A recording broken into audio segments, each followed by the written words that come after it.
Hello aspirants, welcome back to Cognizant preparation series. So ఈ వీడియోలో మనం ఆప్టిట్యూడ్ లో కొన్ని ప్రీవియస్ ఇయర్ క్వశ్చన్స్ డిస్కస్ చేసుకోబోతున్నాం కాగ్నిజెంట్ ఎగ్జామ్ లో, స్పెసిఫికలీ ప్రాఫిట్ అండ్ లాస్ కి సంబంధించిన టాపిక్స్. సో ప్రీవియస్ వీడియోలో పార్ట్ 5 లో discussed percentages questions from cognizant exam, and అంతకన్నా previous parts లో discussed remaining other topics related అనమాట.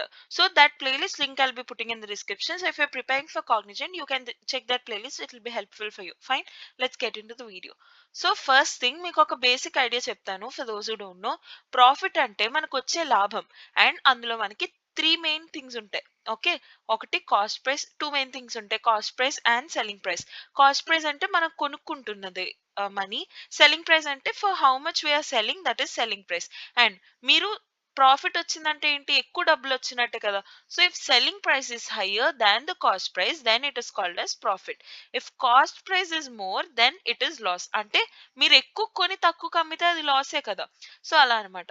సో మీకు వచ్చింది ప్రాఫిట్ ఆ లాసే తెలిసేది మీకు, కాస్ట్ ప్రైస్ పెద్దదా సెల్లింగ్ ప్రైస్ పెద్దదా దాన్ని బట్టి మీకు తెలుస్తుంది. ఓకేనా. అండ్ ప్రాఫిట్ అంటే ఏంటి, మీకు ఎంతకు అమ్మారు మైనస్ ఎంతకు కొన్నారు, అంతే కదా. మీకు కొన్న చార్జెస్ తీసేసి రిమైనింగ్ ఎంతైతే మిగులుతుందో అదే ప్రాఫిట్ అంటారు. సో దానికి ఫార్ములా వచ్చి selling price minus cost price. Similarly loss formula ఏంటి, కొన్నది ఎక్కువకి అమ్మిన దానికన్నా, so cost price minus selling price. Clear ఇక్కడ వరకు. ఇప్పుడు అదే మనకి ఇన్ టర్మ్స్ ఆఫ్ పర్సంటేజ్ అని అడిగారు అనుకో, ప్రాఫిట్ పర్సంటేజ్ కానీ లాస్ పర్సంటేజ్ కానీ, అండ్ ప్రాఫిట్ అన్నా గెయిన్ అన్నా ఒకటే. సో మీరు గెయిన్ పర్సంటేజ్ అడిగినా ప్రాఫిట్ పర్సంటేజ్ అడిగినా ఒకటే, మీరు అదే రాస్తారు. అదే పర్సంటేజెస్ టర్మ్స్ లో అడిగారు అనుకో, ప్రాఫిట్ డివైడెడ్ బై మనకి బేస్ టర్మినాలజీ, మన బిగినింగ్ టర్మినాలజీ ఏంటది, కాస్ట్ ప్రైస్ కదా. మనం కాస్ట్ ప్రైస్ తో స్టార్ట్ చేస్తాం first. So profit by cost price into 100, because percentage కాబట్టి. ఓకే, సో ఇది profit percentage formula. Similarly loss percentage ఏంటి, loss by cost price into 100, where P అంటే ఏంటో తెలుసు కదా, SP minus CP, and L అంటే ఏంటో తెలుసు కదా, సిపి మైనస్ ఎస్పి. సో ఇవి బేసిక్ ఫార్ములాస్ అన్నమాట అసలు ఈ టాపిక్ కి రిలేటెడ్. ఇప్పుడు seller bought bananas at the rate of 6 for 15 rupees, అంటే 15 రూపీస్ కి 6 బనానాస్ కొన్నారు. సో ఒక్క బనానా ఎంత కొన్నట్టు, కాస్ట్ ప్రైస్ ఎంత, 15 బై 6. ఓకే, ఇంచుమించు ఎంత వస్తుంది, 3 2s 3 5s, so 2 1s, so 2.5. So cost price ఎంత, 2.5. And sold them at a rate of 4 for 12 rupees. 12 rupees కి 4 వచ్చాయి అంటే ఒకటి ఎంత, 3 రూపీస్ కదా, 4 3s 12 కాబట్టి. సో సెల్లింగ్ ప్రైస్ ఎంత అవుతుంది, 3 రూపీస్. కొన్నదెంతకి 12.5 కి, అమ్మిందెంతకి 3 కి. అంటే తనకి ఎక్కువ అమ్మారు కదా కొన్నదానికన్నా, సో ఏమవుతుంది, ప్రాఫిట్ అవుతుంది. సో ప్రాఫిట్ పర్సంటేజ్ మనం కనుక్కోవాలి. ఇప్పుడు ఎంతకు అమ్మారు, 3 రూపీస్, ఎంతకు కొన్నారు 2.5. సో తనకి లాభం ఎంత వచ్చినట్టు, 3 మైనస్ 2.5, తనకు వచ్చిన ఇన్కమ్, అది extra income. So 3 minus 2.5 which is 0.5, that is the profit divided by అతను ఎంత కొన్నారు, కాస్ట్ ప్రైస్ తో కూడా మనం స్టార్ట్ చేస్తున్నాం, 2.5 ఇంటూ 100. రెండింటికి సేమ్ డెసిమల్ ఉంది కాబట్టి 5 1s 5 5s 25, 5 1s 5 20s. So 20% will be the answer. మీకు ఒకవేళ ఇలా కన్ఫ్యూజన్ ఉంది డెసిమల్ డివిజన్ అంటే, చూడండి ఈ డెసిమల్ పోవడం కోసం మనం ఏం చేస్తాం, 5/10 అని రాస్తామా. సిమిలర్లీ ఇక్కడ డెసిమల్ పోవడానికి ఏం రాస్తాం, ఇంటూ ఈ కింద డెసిమల్ పోవడానికి పైన 10తో మల్టిప్లై చేస్తాం. ఓకే, సో ఈ 10 10 ఎలానో క్యాన్సిల్ అయిపోద్ది, అప్పుడు మనకు మిగిలింది ఇదే కదా. సో ఎప్పుడైనా మనకి డెసిమల్ తర్వాత సేమ్ నెంబర్ ఆఫ్ వాల్యూస్ ఉన్నాయనుకో, మనం అప్పుడు ఆ డెసిమల్ కన్సిడర్ చేయాల్సిన అవసరం లేదు. అంటే అన్ని నెంబర్స్ కి కాదు నేను అంటుంది, 0 పాయింట్ అలా. లైక్ ఫర్ ఎగ్జాంపుల్ చూడండి, 0.236 ఉందనుకో, బై 0.472 ఉందనుకో. ఇప్పుడు ఇప్పుడు ఏం చేస్తారంటే, మళ్ళీ ఈ డెసిమల్ ని ఇంటూ 100 అవన్నీ చేయకుండా, పాయింట్ తర్వాత ఎన్ని వాల్యూస్ ఉన్నాయి, 3 ఉన్నాయి, పాయింట్ తర్వాత ఇక్కడ కూడా 3 వాల్యూస్ ఉన్నాయి. సో ఆ 3 అలా తీసేసి మీరు వీటిని నార్మల్ నెంబర్స్ కింద ఎస్యూమ్ చేసుకోవచ్చు. 236 1s 236 2s, సో 1.2 1/2 0.5 మీరు డైరెక్ట్ గా రాసేయచ్చు. Clear, let's go to the next one. Yeah, so the cost price of a book is 110 rupees, selling price 123.20. Find the profit percentage. Simple question. Okay, so 110 cost price అంట, అమ్మింది 123. So అతనికి profit వచ్చినట్టే కదా, ఎక్కువ అమ్మారు కాబట్టి. ఎంత profit వచ్చింది, 123 minus 110 which is 13.20 rupees. Okay, so 13.20 అనేది అతని ప్రాఫిట్. ఇప్పుడు డివైడెడ్ బై కాస్ట్ ప్రైస్, ఎంత కొన్నారు, 110 ఇంటూ 100, అంతే. ఓకే.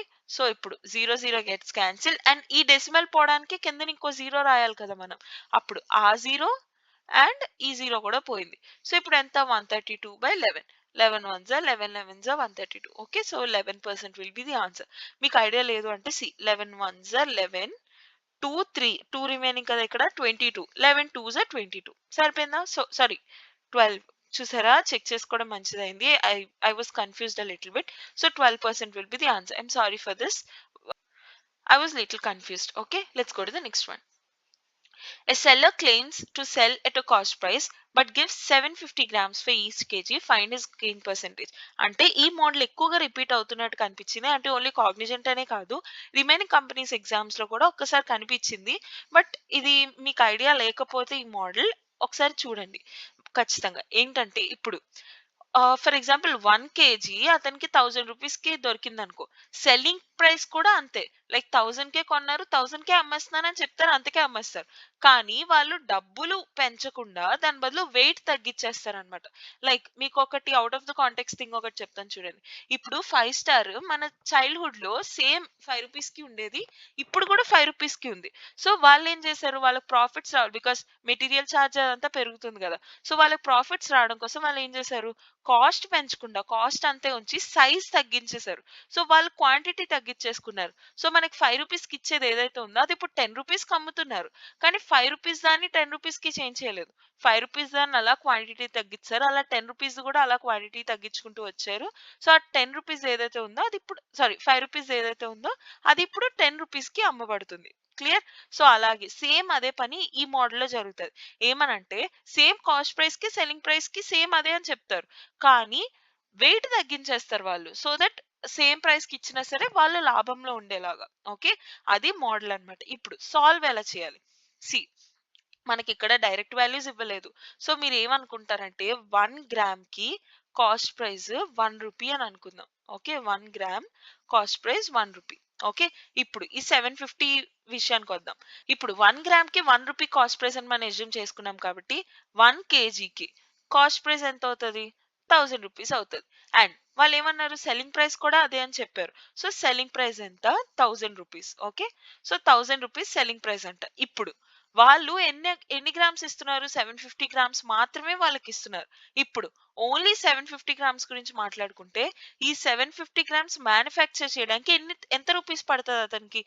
1 గ్రాము 1 రూపీ అన్నప్పుడు 750 మ్యానుఫ్యాక్చర్ చేయడానికి 750 రూపీస్ మాత్రమే పడుతుంది. ఇది వాళ్ళకి పట్టే యాక్చువల్ కాస్ట్ ప్రైస్. వాళ్ళ యాక్చువల్ సెల్లింగ్ ప్రైస్ ఎంత, 1000 రూపీస్. బికాస్ వాళ్ళు చెప్పడం కేజీ అనే చెప్తున్నారు, కేజీకి సెల్లింగ్ ప్రైస్ ఎంత, 1000 రూపీసే. సో వాళ్ళకి వెయిట్ తగ్గించేయడం వల్ల 750 మాత్రమే పడుతుంది cost price.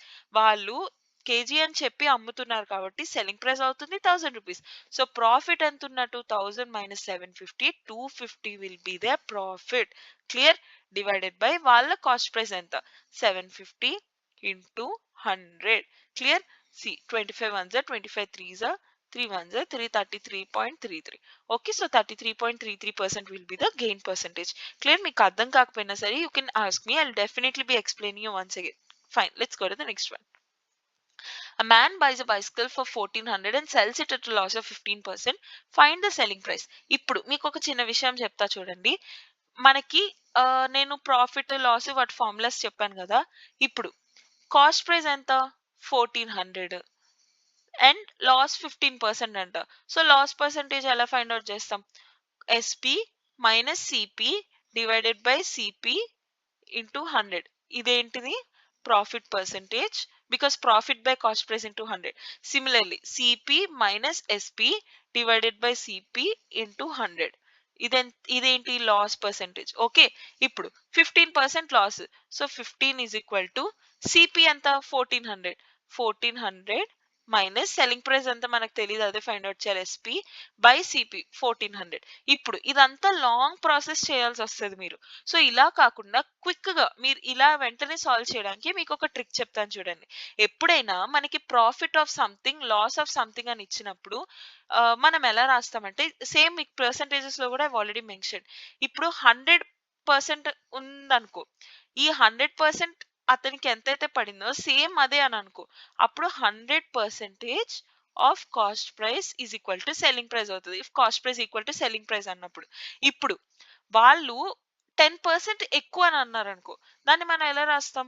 100% of cost price plus cost price ఏదైతే ఉందో సేమ్ అదే, దాంతో పాటు అందులో ఇంకో 10% ఎక్కువ, దాన్ని మీరు ఎలా రాస్తారు? Plus 10% of cost price. ఇలానైనా రాస్తారు. అంటే టోటల్ ఉన్న కాస్ట్ ప్రైస్, అంటే ఇప్పుడు 10 రూపీస్కి అమ్ముతున్నారు ప్లస్ 20% ఎక్స్ట్రా, దీంట్లో 20% ఎక్కువ అంట. ఇప్పుడు 10 rupees plus 20% of 10 rupees. Okay, so total ఏమవుతుంది? 10 ప్లస్ 20% అంటే ఏంటి? 1/5, 5 1 5 2 సో 10 ప్లస్ 2 12 కదా, ఇలా సపరేట్ గా రాస్తున్నారు. సో సేమ్ అంతే, కాస్ట్ ప్రైస్ అంటే 100% of cost price, total of cost price plus some 10% of cost price. Cost price లో ఇదొక పోర్షన్ కూడా యాడ్ అవుతుంది. సో దీన్ని మీరు ఎలా రాస్తారంటే 100 సిపి ప్లస్ 10 సిపి ఎంత అవుతుంది? 110 సిపి బై 100. ఇది ఎందుకు ఇలా రాస్తున్నామో చెప్పానంతే. ఇప్పుడు ఫార్ములా ఏంటో చెప్తాను, మీరు సింపుల్ గా అలా గుర్తుపెట్టుకోవచ్చు. ఓకే, ఎందుకు ఇలానే ఆ ఫార్ములా ఎందుకు వస్తుంది అని మీకు అర్థం కావడం కోసం ఇలా రాసా. టోటల్ కాస్ట్ ప్రైస్ ప్లస్ ఆ కాస్ట్ ప్రైస్ మీద ఎంతో కొంత పర్సెంట్ ప్రాఫిట్ వస్తుంది, ఎంతో కొంత ఇలా రాస్తాం is equal to selling price. ఇదంతా కాదు, ఇప్పుడు ఫార్ములా డిస్కస్ చేసుకుందాం. ఓకే, ఫార్ములా ఏంటంటే ఇఫ్ 10% ప్రాఫిట్ అని అన్నారు అనుకో, అప్పుడు 110% అంటే 100 plus this 10 by 110% of cost price equal to selling price, which is nothing but 100% of cost price plus 10% of cost price, ఏదైనా ఒకటి. ఓకే, ఇలా అయినా రాసినా ఇలా అయినా రాసినా ఓకే. సో దాన్ని బట్టి మీకు ఏమర్థమైంది? ప్రాఫిట్ ఆఫ్ సమ్ అన్నప్పుడు 100 plus that profit percentage by 100 into cost price is equal to selling price. Similarly loss ఉందనుకో, 100 లోంచి అదే లాస్ తీసేస్తారు. 100 minus loss percentage of cost price equal to selling price. ఇది మీరు గుర్తుపెట్టుకోవడం వల్ల మీకు చాలా సింపుల్ గా అయిపోతుంది. ఇప్పుడు ఇది నాకు చెప్పాను కదా, ఇదంతా మెథడ్ యూజ్ చేసి మీరు చేయాలంటే లాంగ్ అవుద్ది. అదే ఇప్పుడు సింపుల్ గా ఈ మెథడ్ యూజ్ చేసి ఎలానో చెప్తాను చూడండి. ఇప్పుడు వాళ్ళు ఏమన్నారు? 15% లాస్ అని అన్నారు కదా, అంటే కాస్ట్ ప్రైస్ లోంచి 100% ఆఫ్ కాస్ట్ ప్రైస్ లోంచి ఇంకా తక్కువ అమ్మారు, అంటే 15% తక్కువ చేసి ఆ నెంబర్ తగ్గించేశారు అందులోంచి.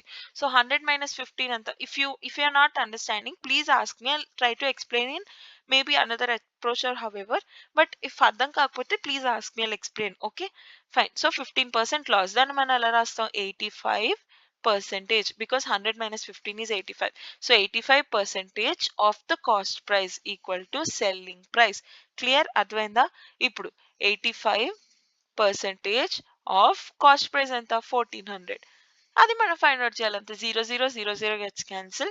85 into 14 is 1190. Okay, so 1190 will be the answer. Clear? Let's go to the next one. Fine. So a person sells a watch at a profit of 10% instead of a loss of 10%. He would get 40 rupees more. Find the cost price of the watch. ఇప్పుడు వాళ్ళు ఒక watch ని 10% profit కి అమ్మితే instead of 10% loss, he would get 40 rupees more అంట. ఇప్పుడు వాళ్ళు ఇచ్చిన దాన్ని ఇన్ టర్మ్స్ ఆఫ్ ఈక్వేషన్ మనం రాసుకుందాం. ఇప్పుడు కాస్ట్ ప్రైస్ ని మనం సిపి అనే అనుకున్నాం అనుకో, ఇప్పుడు 10% ప్రాఫిట్ అంట, దాన్ని మనం ఎలా రాస్తాం? 100 కి ఆ 10 యాడ్ చేస్తాం. సో 110% ఆఫ్ కాస్ట్ ప్రైస్, ఇది వాళ్ళు మేబీ ప్రాఫిట్ రావాలంటే ఇది వాళ్ళు అమ్మాల్సిన price equal to selling price. Okay, ఇది వాళ్ళు అమ్మాల్సిన ప్రైస్. అదే ఇప్పుడు 10% లాస్ రావాలి అని అంటే ఎంత కమ్మాలి వాళ్ళు? 90%. 100 నుంచి ఆ 10 తీసేస్తే 90% ఆఫ్ కాస్ట్ ప్రైస్ కమ్మితే అతనికి 10% లాస్ వస్తుంది కదా. ఇప్పుడు ఇలా అమ్మకుండా ఇలా అమ్మితే 40 రూపీస్ ఎక్కువ అంట, అంటే ఇలా అమ్మకూడదు. సో మీరు ఈ వాల్యూ తీసేయాలి, ఇలా అమ్మాలి. సో ఈ వాల్యూ యాడ్ చేయాలి. అలా చేసినప్పుడు మీకు 40 వస్తుంది. సో దాన్ని మీరు ఎలా రాస్తారు? ఎస్, ఈ వాల్యూ ఏదైతే ఉందో this one minus this one equal to 40, because ఈ వాల్యూ మీకు కావాలి సో ప్లస్ లోనే ఉంచుతారు, ఈ వాల్యూ మీకు వద్దు సో మైనస్ లో ఉంచుతారు. అలా కూడా కాదు, ఇంకొకలా ఎలా చెప్తా అంటే ఇలా కాకుండా ఇలా అమ్మితే 40 రూపీస్ ఎక్కువ వచ్చేదంట, అంటే ఇలా అమ్మడం వల్ల ఇలా అమ్మితే వచ్చే వాల్యూ కన్నా ఈ వాల్యూ 40 ఎక్కువ అంట. సో దాన్ని మనం ఎలా రాస్తాం? 110% of cost price minus 90% of cost price is equal to 40. Okay, లేదా ఇంకొకలా ఎలా రాస్తారంటే 110% of cost price minus 40 is equal to 90% of cost price. అంటే ఇలా కాకుండా ఇలా అమ్మడం వల్ల 40 ఎక్కువ వచ్చిందంట. సో ఎక్కువ అయినది తీసేస్తే ఈ వచ్చిన ప్రాఫిట్ ఈ ఈ ఈ కండిషన్ లోంచి 40 తీసేస్తే అప్పుడు మీకు ఈ కండిషన్ వస్తుందని. ఎలా అయినా సేమ్ అదే కదా. ఓకే, సో ఈ రెండిట్లో ఎలా అయినా మీరు రెజ్యూమ్ చేసుకోవచ్చు. ఏదైనా ఒకటే వస్తుంది. 40 అటువైపు వెళ్తే ప్లస్ అవుద్ది, ఇది ఇటువైపు వస్తే మైనస్ అవుద్ది. ఏదైనా ఇదే స్టేట్మెంట్ వస్తుంది. Okay, so 110 minus 90 is 20. So 20% of cost price is equal to 40. 20 ones are 25. So cost price ఎంత 40 into 5 4 5 20 and 0. So cost price ఎంత 200 రూపీస్. మీరు కావాలా చెక్ చేసుకోండి. ఇప్పుడు 10% ప్రాఫిట్ అంటే ఏంటి, 200 రూపీస్ కదా. సో 10% ప్రాఫిట్ అంటే 110% ఆఫ్ 200 అంటే 0000 gets cancel. 11 2s are 22, 220. Okay, first దాని సెల్లింగ్ ప్రైస్ ఇది. నెక్స్ట్ సెకండ్ దాని సెల్లింగ్ ప్రైస్ ఏమవుతుంది, సెకండ్ కండిషన్ కి సెల్లింగ్ ప్రైస్ ఏమవుతుంది 90% కదా. So 90% of cost price. Cost price ఎంత 200 మనకు వచ్చింది. Okay, so 0000 gets cancel. 9 2s are 18, 180. Okay, ఇప్పుడు 200 మైనస్ 180 ఆ రెండింటికి డిఫరెన్స్ చేస్తే 40 అని చెప్పారు కదా. సో 220 మైనస్ 180 చేస్తే ఎంత వస్తుంది 40. సరిపోయిందా? ఫైన్. సో మీరు చేసింది కరెక్టే అని మీకు ఒక ఐడియా వస్తుంది. Okay, fine. So this is your homework problem. And try this question and let me know the answer in the comment section. And దీని సొల్యూషన్ మనం నెక్స్ట్ వీడియోలో చూద్దాం. అండ్ మీకు కాగ్నిజెంట్ ఇంకా ఎగ్జామ్ ఉంది. If you want more videos please ask me in the comments. I'll be definitely making more videos. Or else if you're not preparing for cognizant, then you can tell me for what exam you're preparing. I'll definitely be trying to make a video on that as well. And currently I'm working on our RRB series. So RRB preparation ki aptitude and reasoning మీద I'm making videos. So I'll be putting the links in the description of whatever aptitude dedicated topics కానీ లేదంటే reasoning dedicated topics కానీ exam PYQs కానీ అవన్నీ discuss చేస్తూ I've made different playlists. So all the playlist links I'll be putting in the description. So if you want anything you can check there. Okay, and RRB ki I'm making videos. So meer cognizant exam ఉంది. If you're preparing for that, please let me know so that I'll be continue doing cognizant videos, or else I'll be continuing with RRB videos. Okay, fine. So I hope it is clear, and if you really like the content, please do consider subscribing and give us a like, which gives a lot of support. So see you tomorrow. Bye.